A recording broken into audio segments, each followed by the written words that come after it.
What are we covering tonight on the Israel-Hamas War, Day 141? A framework for negotiations between Israel and Hamas is developing after the Paris summit. The sides are negotiating the first phase of the hostage deal. The first phase of the hostage deal is set to include the release of 35 to 40 Israeli hostages and 200 to 300 Palestinian prisoners, 6 weeks truce, and more factors that are still being negotiated. UNRWA is suspending all of its aid activities in the northern parts of the Gaza Strip, citing IDF restrictions and Palestinian looting that are making aid distribution there impossible. Israel will submit to the International Court of Justice a written document detailing how it is implementing the other injunctions it was required to implement. Hello everyone, I am Alon Burstein, visiting assistant professor in the Department of Political Science and Israel Institute fellow at the University of California, Irvine, here bringing you the summary of the last 24 hours of the Israel-Hamas War. It is currently the evening of February 24th, 2024 in the United States, the morning of February 25th, 2024 in the Middle East. Starting with the hostage situation, the delegations returned from the Paris summit today, and the talks are beginning to produce a platform for negotiations between Israel and Hamas. As predicted yesterday, the sides appear to be trying to work out a phased plan, agreeing on a first phase of the hostage deal and using the truce that will be part of this first phase in order to negotiate the second, more extended second phase. The Wall Street Journal reported today that Qatar, Egypt, and the United States are hoping that this strategy will allow Hamas to say it is still insisting on a complete ceasefire in the hostage negotiations, however, to let it not get an obligation from Israel to a complete ceasefire, as this will be negotiated later on. According to reports, the framework that the sides are agreeing upon in the first phase include the release of 35 to 40 Israeli hostages, specifically women and children, elderly men over 60, and sick hostages.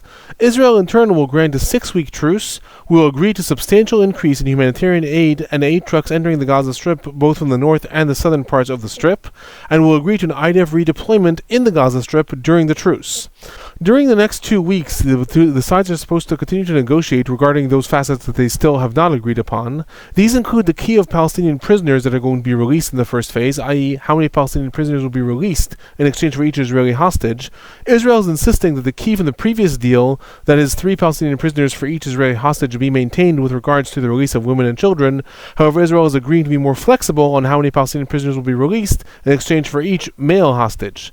Some reports say that Israel is also trying to pressure Hamas in order to include female IDF soldiers that were kidnapped within the framework of women who will be released.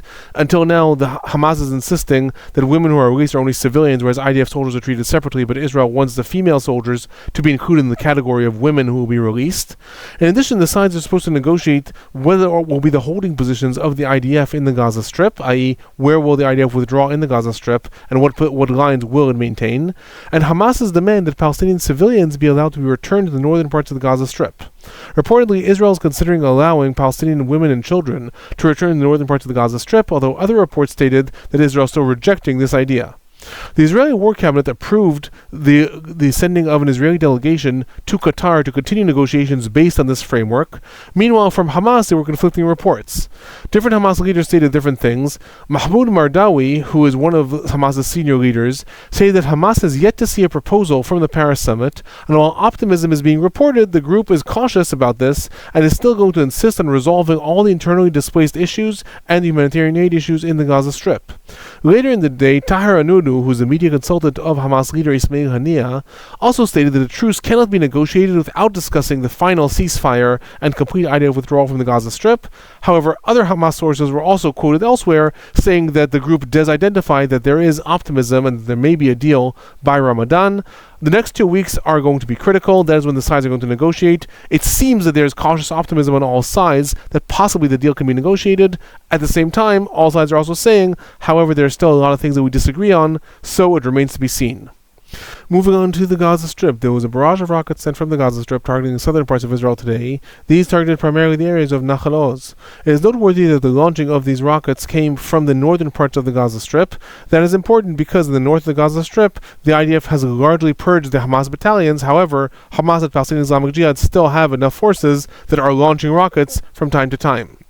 Regarding the fighting in the Gaza Strip, in the northern parts of the Gaza Strip, in the area of Zeitun, the IDF is continuing its operation there.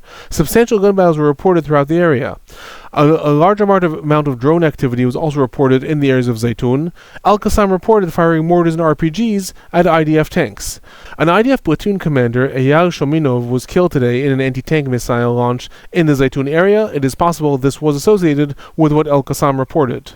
In the central parts of the Gaza Strip, there was ongoing fighting reporting. However, once again, it was not reported exactly where this was. Likely it was in the areas of the outskirts of the Irvine, as well as the Al-Nuseirat refugee camp.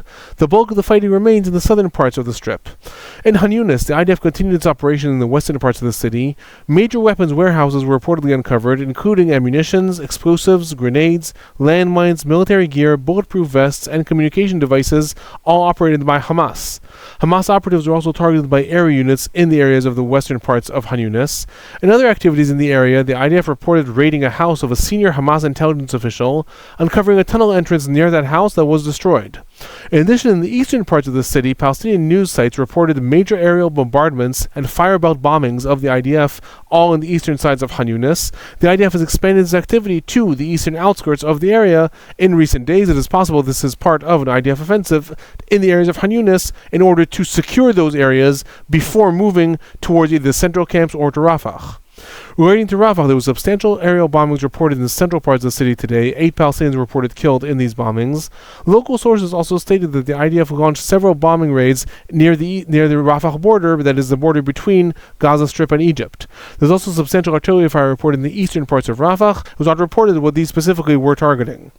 Other news from the Gaza Strip: Israeli Prime Minister Netanyahu stated today that he's going to convene the expanded cabinet in order to approve the Rafah operation.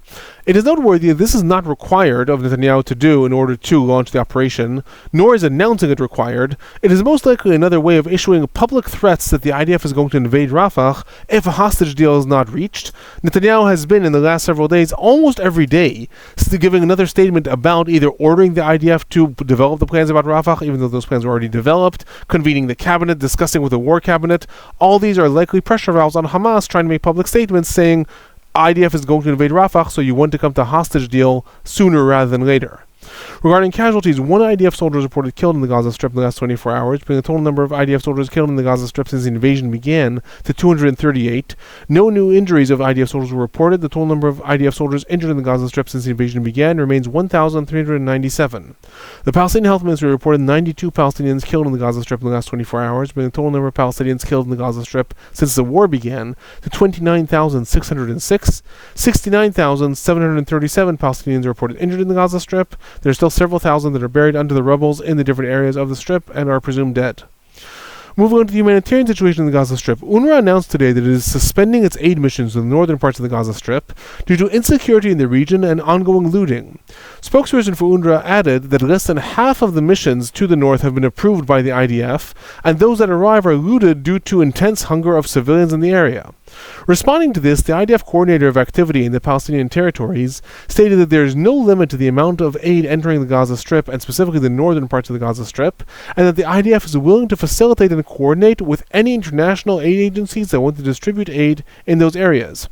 It is also important to note that the IDF has been developing a pilot plan that is supposed to be initiated in the coming weeks to bypass these international aid agencies and have the IDF soldiers deliver aid specifically in the northern areas of the Gaza Strip to local merchants. According to reports, this is supposed to start in the Zeitun area. It is even possible that the IDF operation in Zeitun is meant to have one last violent operation in the area before aid starts to be distributed there. It remains to be seen that it's supposed to be launched in the coming weeks. There was no reports made regarding how many aid trucks entered the Gaza Strip in the last 24 hours. Presumably, according to the average of the last 2 weeks, these are around 60 or 70. However, we may find out about this tomorrow. Moving on to the West Bank, violence was reported between Israeli settlers and the Israeli Defense Forces today, after Israeli settlers reportedly stole a herd of over 250 goats from Palestinian merchants on Friday. The incident was reported to Israeli security forces, and IDF soldiers escorted Palestinians to an unauthorized settlement in the area so that they could identify the goats that were stolen. The settlers reportedly blocked the IDF soldiers' path and attacked some of them, calling them traitors and for bringing Arabs into the settlements. One IDF soldier was seen on film firing in the air during the confrontation. Reports stated that several of the stolen goats were identified, however it was not reported if any arrests were made. In addition to this, the Palestinian Wafa news network reported that settlers raided a community center and a swimming pool in the Hawara area, that is a Palestinian village in the middle of the West Bank. Little information was given regarding how many people were injured or what happened in this raid.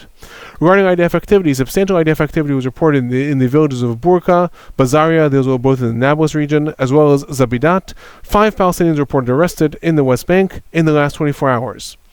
Moving on to the northern parts of Israel, southern parts of Lebanon, there were ongoing and substantial escalations in the firing between Israel and Hezbollah in the last 24 hours. Hezbollah fired Burstein missiles towards the Reches Ramim area. There were also rocket attacks towards the areas of Malachia, where there was also a hit of an anti-tank missile. Rockets also targeted the areas of Arab al-Ramshe, Adamit, Chanita, Shlomi, Karanit, Livnim, and Hardov. There was also later in the day, a barrage of rockets, some over 20 simultaneous rockets being launched at the same time, towards the areas of Kiryat Shmona and the Upper Galilee. Hezbollah stated that Katyusha missiles were also fired in this barrage. Hezbollah drones also reportedly tried to penetrate Israeli airspace near the areas of Malachia and Yarun, and they were intercepted by the IDF. Regarding IDF activity in southern Lebanon, there was a substantial IDF attack that was carried out in the Barashit area, targeting a command center of the Radwan Force. The Radwan Force is Hezbollah's main commando units. Other IDF attacks reportedly targeted Hezbollah operatives as they were entering a weapons warehouse in the Al Matmora village and launching sites and terror infrastructure in the Jabal Balat area. Other attacks were reported in the villages of Rav Talthit, Ita Asha'ab, and Bleda. Artillery fire was also noted along the border in the areas of Khanin and Meruhin. Al-Akhbar reported there were attacks carried out against a home in the Adaharia area, stating that people happened to be outside the home by chance and thus they were saved. Al-Mi'adin also reported IDF attacks in the areas of Tir Kherfa and Al-Masha'ab. Other news, it was reported today that the Israeli government is hoping that the truce that may be part of the hostage exchange in the Gaza Strip will lead to de-escalation with Hezbollah in the north, and that during this de-escalation, Hezbollah may permit the Lebanese government to enter into negotiations on the diplomatic track to resolve the tensions between Lebanon and Israel. Asharek al-Awsat added to this, reporting today that the U.S. Special Envoy to the area, Amos Hochstein, has suspended his contact with the Lebanese government and his negotiating efforts until a truce is reached in Gaza.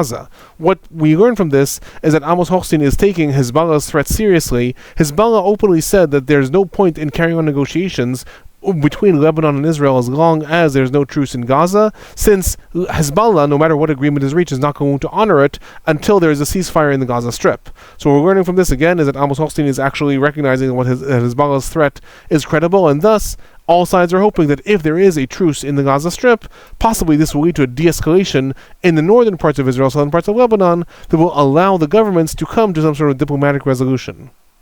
Moving on to some of the regional developments, UK MTO reported of a nautical incident 130 kilometers east of Djibouti. This is in the area south of Yemen. At the same time, the Houthi spokesperson Yahya Saria said that the Houthis attacked a ship sailing under US banners in the Gulf of Aden. Other news, the coalition forces reported carrying out attacks against 18 different Houthi targets in the last 24 hours, including weapons warehouses, drone launching sites, and helicopter sites. Earlier in the day, the U.S. Central Command also reported 7 attacks against Houthi nautical cruise missiles, stating that they were ready to launch and were endangering U.S. activity in the area. Other news, the U.S. Central Command reported today that as a result of the Houthi attack against the British ship Ruby Mar several days ago, a 29-kilometer oil stain has been spotted in the Red Sea. So just as a reminder, this ship was hit by 2 ballistic nautical missiles that the Houthis sent several days ago. As a result, the crew was forced to abandon ship. While it is currently docked, it is still taking on water and is reportedly in danger of sinking. According to reports, it is carrying 41,000 tons of fertilizer. Moving on to some of the political and general trends for the last 24 hours. In accordance with the injunction that was leveled at Israel by the International Court of Justice, the ICJ, Israel is going to submit to the court on February 26 a written document about its implementations of the other court injunctions. The response is reportedly going to include a statement that Israel follows these principles regardless of ICJ injunctions, giving details about Israel's transfer of humanitarian aid to the Gaza Strip, how Israel is avoiding incitement to genocide from within Israel's government, and how Israel is avoiding hiding evidence of genocide.